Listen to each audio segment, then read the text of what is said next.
You made a point about history as a kind of living organism where responses and perceptions change basis context, basis the immediate situation, the immediate requirement sometimes of those who are governing, who are ruling. And that's a very, very important point. And the other important point is, how do you make today's population answerable for what happened eons ago? And this brings me to Faizur Rahman.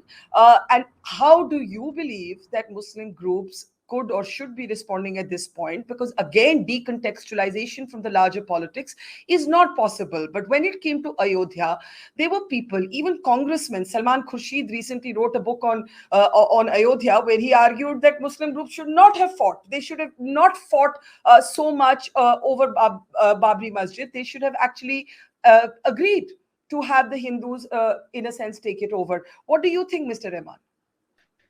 Yeah, in a sense, can you hear me? Yes. Yes.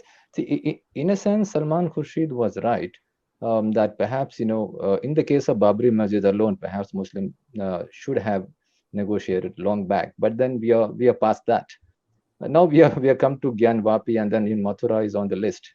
So and it's not just that it's not that the Muslims or some political party, or like the Congress or some other party which is linking Muslims to the invaders. It's actually the Hindutva groups which are linking Muslims to the invaders. Like Mr. Sharda was, I would disagree with Mr. Sharda there.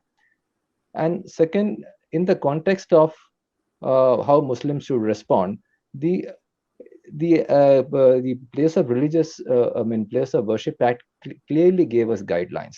Like the lawyer mentioned, forgot his name, Sanjay, yes. Mr. Sanjay. See, the Babri Masjid judgment is a 1,000+ page judgment. In that, it has a separate section called Section I, which discusses this Places of Worship Act. From pages 116 to 125, 10 full pages of discussion on this act. Mm-hmm. And in that, after citing this act, the court analyzes, and mind you, the judges of this act, two of the judges are Supreme Court Chief Justices. One is Justice Gogoi and Justice Bobde. And then, of course, we have Justice Chandrachud, who is dealing with the case now. Then there was Ashok Bhushan and Mr. Nazir, Justice Nazir. So, out of the 5 judges, 2 were Chief Justices, and this is what they say. I have analyzed this judgment, particularly for this particular discussion. I went on and analyzed the discussion on the Places of Worship Act, and I could take out 7 points from that, and that should form the basis not just for the Muslims but for all communities in India. Please allow me to read. Just if you could summarize those 7 points. Exactly, I'm going to summarize them. In fact, because I just can't read the entire analysis of the court, I'm going to summarize the point. The point number 1, the 5 judges in the Babri Masjid case said, number 1, the Place of Worship Act 1 protects and secures the fundamental values of the Constitution. This must be respected by all. Number 2, it upholds the equality of all religions and secularism, which is a part of the basic features of the Constitution. Mm-hmm. Number 3, the judges said that the Place of Worship Act imposes a non-derogable obligation towards enforcing a commitment to secularism, non-negotiable completely again. Number 4, it preserves non-retrogression as an essential feature of our secular values. Number 5, it reinforces the fact that the independence was a watershed moment to heal the wounds of the past.